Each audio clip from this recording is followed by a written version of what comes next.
हमारे के चिथड़ा उड़ाई लखनऊ में रहे ना दी लोग हमरा के हाथी चले बाजार तो कुत्ता हो के आ जा।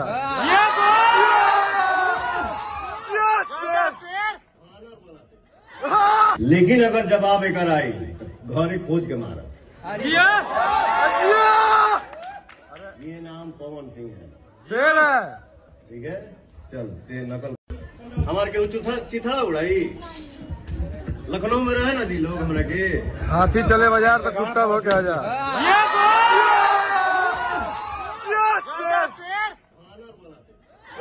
लेकिन अगर जवाब एक आई घरे खोज के मारा। ये नाम पवन सिंह है। शेर है। ठीक है चल ते नकल तू कुकुर भौंकता है भैया फाड़ दे पीछे सुन के। अरे जा रुक जा भैया हमने के पानी जाना दौड़ा के मार। I am Pawan Singh.